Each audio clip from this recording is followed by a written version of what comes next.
Okay, cool. So what I'm going to be going through is talking about the concept of growth and how it relates to startup marketing.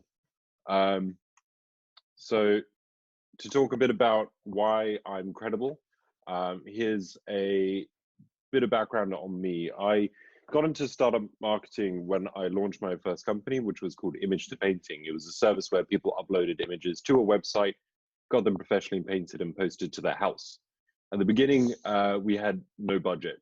So it was literally a case of me, 16 years old, like printing off these little leaflets and knocking on doors and trying to sell, which didn't go very effectively. Um, I then sort of combined my tech knowledge and my geekiness, start looking at SEO and digital marketing, which I did. And fortunately, we were able to grow the business. I ended up hiring a bunch of people and selling the business, which was really good fun. But I was then like 18 with no qualifications to my name, and I was trying to figure out what to do. I'd failed university, and I realized the only skill set that I really had was being able to hustle, being able to use work with small businesses to help them grow, because I came from a background of not being able to have these resources. And I developed a system that was very experimental.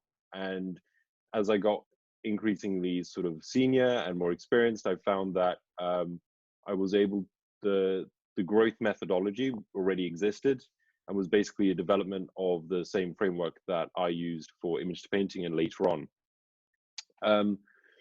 After that, I co-founded a mental health company called EQ. I'm a lead growth mentor for Google's Accelerate program, Launchpad. I'm a guest lecturer at a bunch of universities, including Cambridge, and I've worked with a bunch of brands, primarily in the tech sector.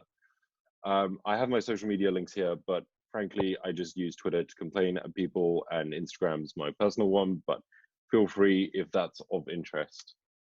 So I want to talk a bit more about company versus startups. So one of the things that I found is that it's really important to differentiate the two. The startup is primarily focused on how do we scale, and a company is designed to establish brand dominance and continue. And they're very important, particularly when thinking about the approach you need to take when looking at customer acquisition.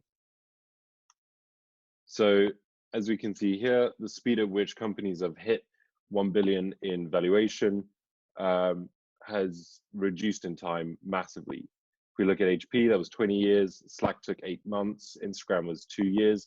And actually this image is outdated. There's a startup in SF called Brex, which I believe beat that by like a few months as well. So there's a guy who created the Accelerate program for Google called Emil Lamprecht. I'm probably bastardizing his last name, I apologize. And he came up with this quote, which I quite enjoyed, and it was, growth is the intersection of all areas of your company, including marketing, product, business, and design. And one of the things that I find when I'm mentoring companies or when I'm consulting is that the most successful businesses tend to look at growth as a holistic process rather than individual silos. So, I mean, this kind of talks about KPIs a bit later on, but when we're looking at growing and scaling a business, we've got to think about what are all the different ingredients that make up the other. If you're a SaaS business, it might be your month-to-month growth. If it's your apps, it might be downloads, it might be lifetime value, these KPIs.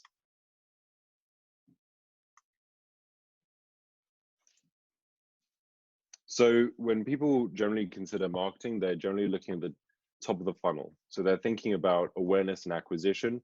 So where people first discover a brand and how users are acquired through that, like right at the beginning, whether that's like ads, whether that's SEO, whether that's a big billboard, for example.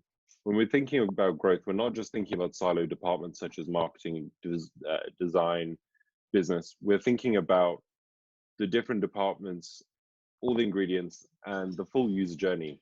So figuring out where does the user come from and where does the user end up referring more users once they become a valued user of the company. Who else has seen this flow before? Uh-huh. And I assume the guys from the social media agency have as well. Yeah.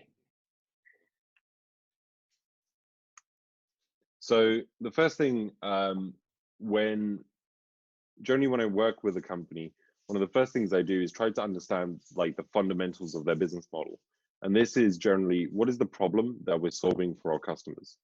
So it's very easy. And one of the things that I really find with particularly early stage startups is that they have this company in mind. They have a business that they want to create, and they create it. And then what happens is they launch it onto the market, and they don't get any sales. And they're saying, "Why is this?" And that's generally because they haven't done the right research, or they really haven't thought about who their customer is and what problem they're solving for those customers as effectively as they think they have. So one of the first things to do is obviously identifying what is the problem that I'm solving for my customer. Intercom created this little graphic based off jobs to be done model. And I really like it because I think it articulates how users think really effectively. Rather than necessarily looking at the whole features, it looks at what is the overall problem that we're trying to solve. Who's used the jobs to be done model in their own business?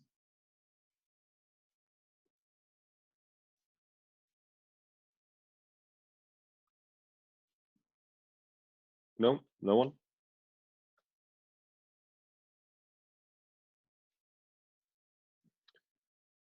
So once we've identified what the customer pain points are, it's at this point that we generally look at customer research.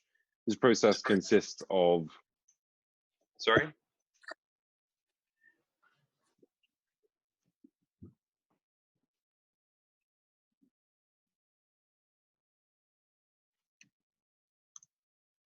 So the customer research process generally consists of, how do I get rid of this? Of a few different factors, and it's one of the most misunderstood aspects. I think one of the most, some of the most successful brands are those that have deep customer empathy. And this means they really understand who their customer is, what demographics they are, what kind of psychographics they are, what problems they're facing, and really understand how the business adds value to them. And I regularly see that people find customer research boring. They find it really dull, constantly speaking to customers. They find it dull doing research online. And what they sometimes do is they, at the beginning of their business, when they're creating their business plan, they'll do it. And then they'll continue developing products and features in marketing campaigns without really diving back into who their customer is and the evolving problems that we solve for their customer. Um, when when creating customer research, um, the process that I generally follow is online research using stuff like Facebook Audience Insights, interviewing on forums. But I find the most valuable information comes from when I have an opportunity to sit down with a customer one-on-one and have a casual conversation. There's generally questions that I already, write beforehand.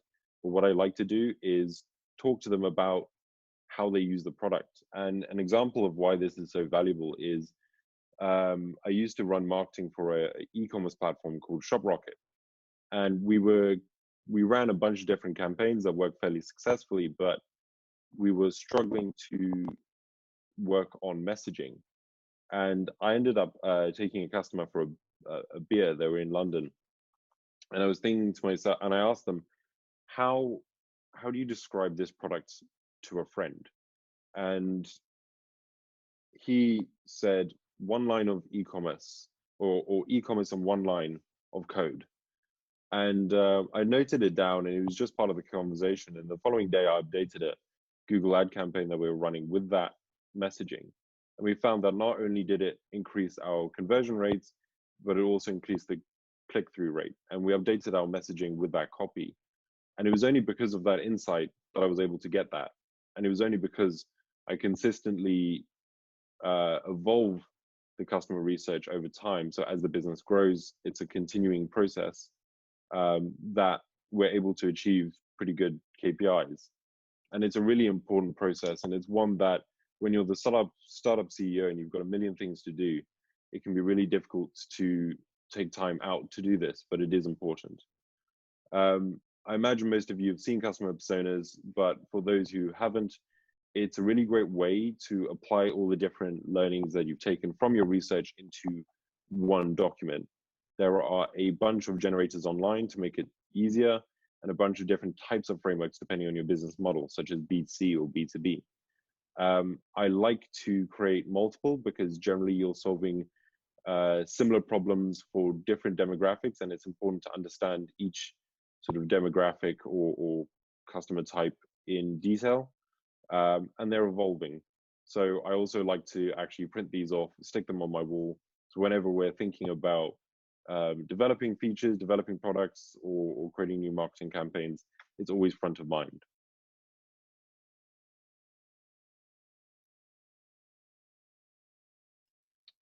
So we kind of discussed it a bit earlier on, but when we're thinking about a customer, we think about the user journey. We think about the whole process between not knowing the user to them becoming a loyal customer and referring friends.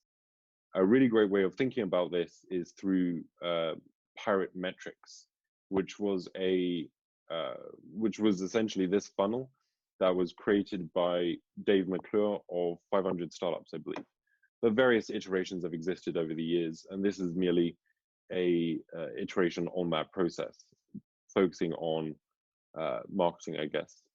So, as a really quickly to go through the different stages, awareness is simply when someone discovers a brand. Acquisition is often when someone interacts with the brand. Activation is, in this example, which is for e-commerce, sign up or account creation. Revenue isn't always included, but sometimes people do, and that's often when a business makes money off a customer. Retention is when a customer becomes loyal or stays with the brand for a period of time. And then referrals when that customer encourages other people to buy from the brand. It's really important to come up with these different stages, and also for us to track how users progress through this funnel, because if we don't, we won't understand where we can improve in our website, in our branding, in our product feature set, whether that's an actual hotel or whether that's a SaaS-based platform. And the numbers on the right here are extremely optimistic. So if you manage to do this, then get in touch, because I know some investors who would be interested. Who here has heard of SMART goals?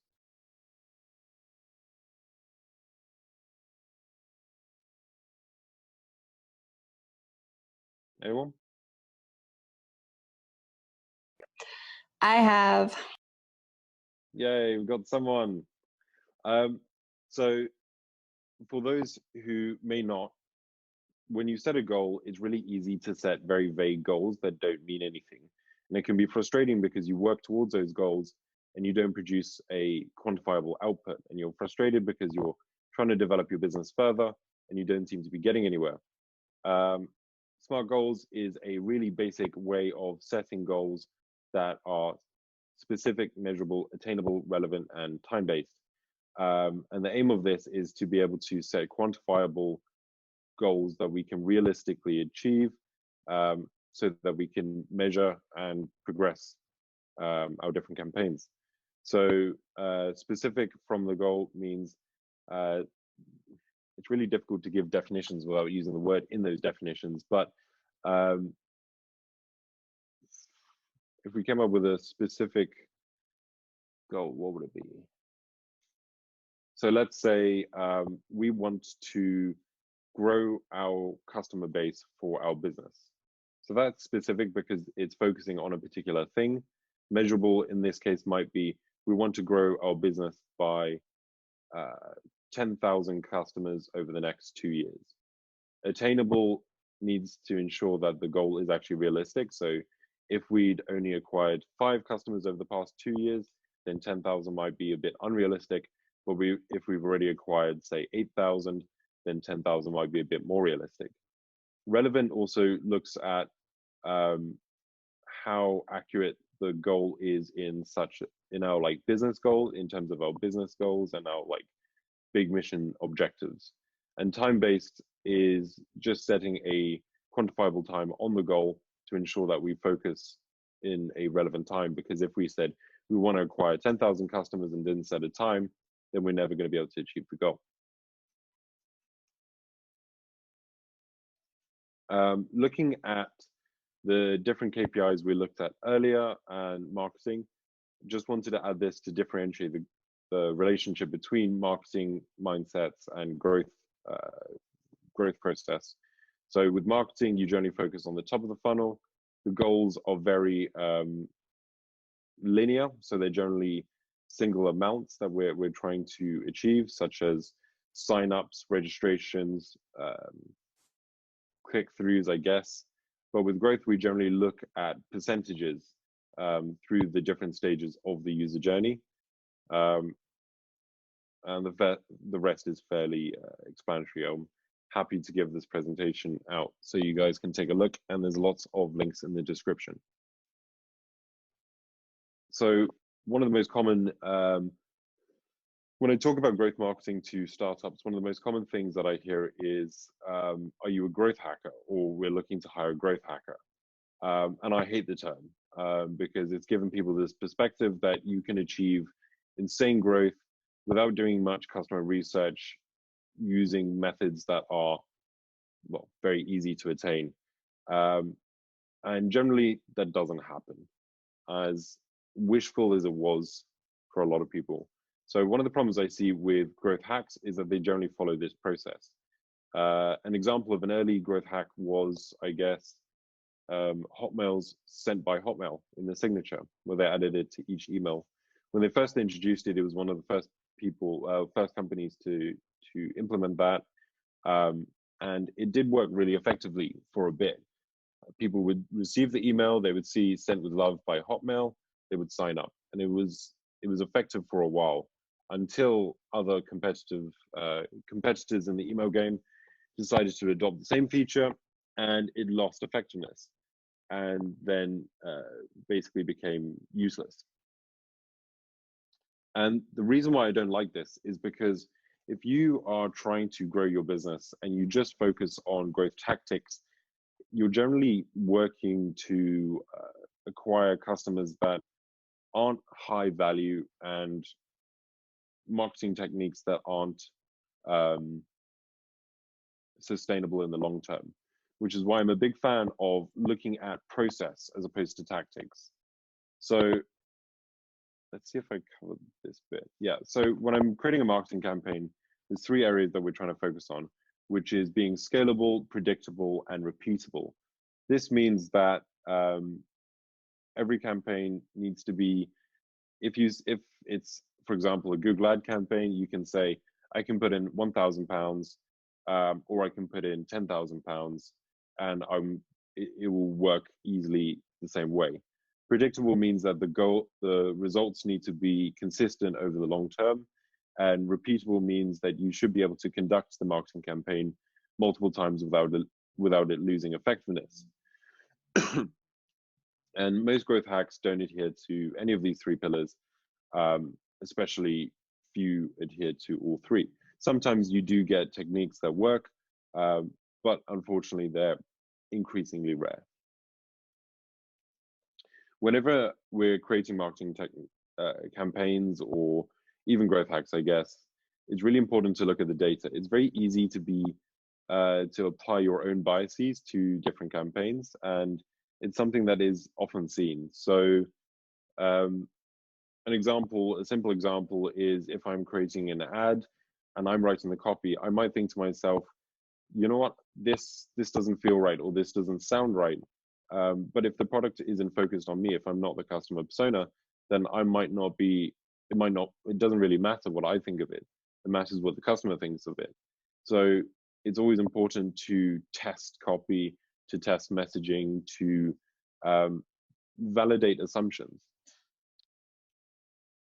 And unfortunately, it consists a lot of research. You spend a lot of time conducting user interviews, trying to understand their thought processes, understand the problems, and make sure that you stay on track as you grow the business, because it is very easy to veer off and like create stuff that you like that your customer doesn't necessarily like. There's a few there's a few frameworks that I use on a near daily basis. These are the customer persona frameworks, which are easily accessible if you Google. Jobs to be done, which was a framework created by Clayton Christensen.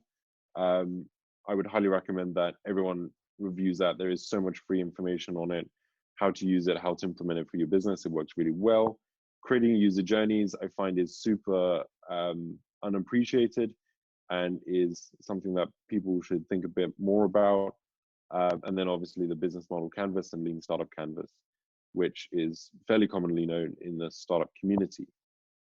So I know that was a bunch of information. A lot of it, I'm sure you guys already know. But is there any questions on what we've covered so far?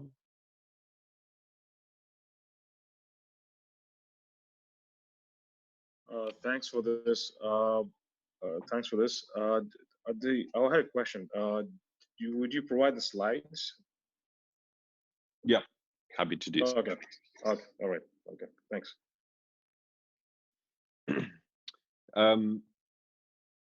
Some of the pillars, the like fundamentals that I think about are growth is often unique. I see a lot of companies trying to replicate or emulate their competitors' techniques without effectiveness, because your customer and the problem that you're solving is often different from even your closest competitor, and it's always important to sort of think from the ground up rather than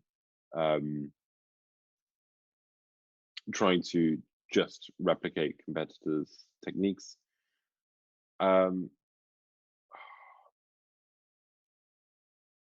Who's heard of ugly baby syndrome?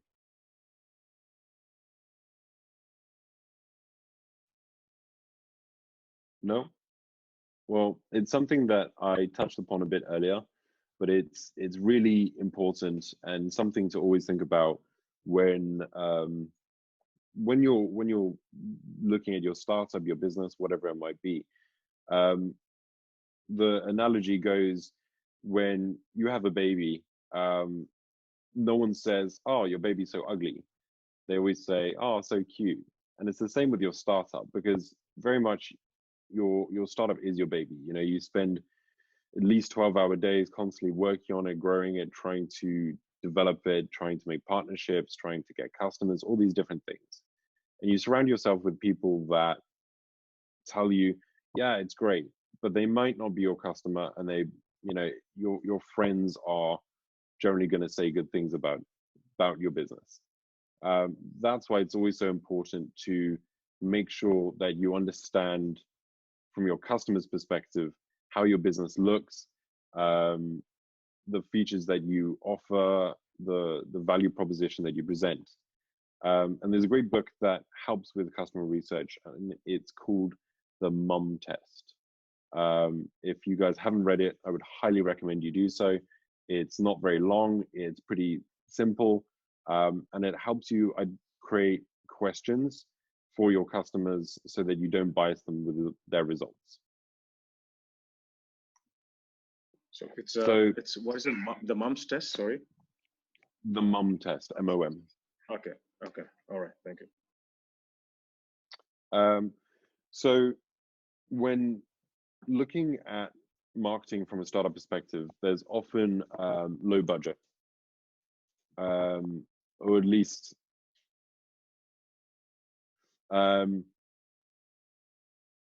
or at least less than like established companies. And the way that I approach customer acquisition is less through singular linear big marketing campaigns, but more by experiments. So we follow this process, which goes brainstorm, prioritize, test, implement, analyze, systemize. And simply, this is a process of validation. It consists of me working with a company or by myself or with a team, coming up with a bunch of different ideas. Then we prioritize them based on what is likely to work and what is least likely to work. So we're focused on our ROI. Then we create a test. So we say, rather than creating a whole marketing campaign, how can we create a small like validation test? Then we execute the campaign, we analyze the results, and we systemize the learnings. It's a lot of information to go on one slide, so we break this down. And I appreciate we have not tons of time left, so I'll be efficient. Okay, because of our time, let's skip some slides.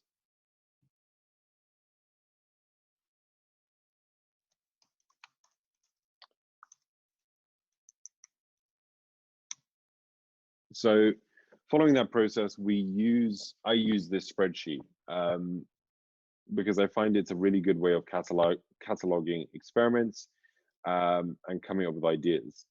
So the first stage in our growth funnel, growth process, is brainstorm. So that basically consists of coming up with as many different ideas as you possibly can. And one of the common issues that I hear in this stage is people don't want to volunteer ideas because they're nervous. They're going to have, people are going to criticize them, or they might be quite dumb. But most early stage marketing campaigns come from the teams themselves. So simply getting your team into a group, coming up with a bunch of ideas, telling people that there is no bad idea at this stage, and getting them to create as many different things as possible. One good way of introducing this to people is by saying, imagine, I like to say, let's hire a blimp. Because as soon as I introduce that idea, particularly if they're like SaaS startup or something, it's done. And other people feel more confident of contributing their ideas. So what you tend to find is that once everyone's in the flow, there's a lot of ideas. A lot of them aren't going to be great, but it means that there's something to work with.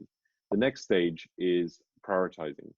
Now, the process that we use for prioritizing is called ICE, which stands for impact, confidence, and ease.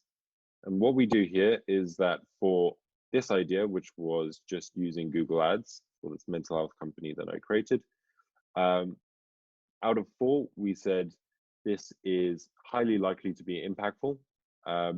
We're highly confident that it will work.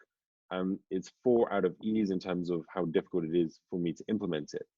The way that I came up with these numbers is by looking at I know that Google UACs or Google Ads will acquire customers for a low cost, and they'll be high value customers. So this could be impactful for our marketing goals and objectives. I'm confident out of 4 that this will work because I've run tons of ads in the past and I know they're effective for me. And it's 4 ease because I've done it in the past many times and I know how the process works. And then over here, we come up with a little calculation, which is simply adding these 3 numbers together. And we then sort this row by high to low. So over here, we have the ideas at the top that are essentially more likely to work. And at the bottom, we have the less likely ideas. So that's the first step to look at. So for example, here is, this was populated by me and some of my team for a mental health app that I co-founded a while ago. And what we do is we basically just come up with a bunch of ideas. We then expand on those ideas. I like to present this document to people so that they feel, if I wasn't here, they could understand where everything is, what it means, and what the objectives are. Over here, we've got which stage in the funnel. We've got the type of channel that this activity relies upon. We've got a small description. Sometimes we have subtasks. So for example, PR, we might use a platform called Help a Reporter Out. And then we look at what are the goals for each of those activities. Here we have repeatable, scalable, and predictable.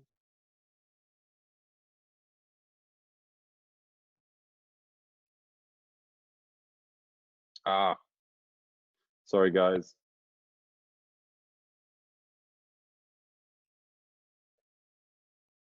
How do I go back?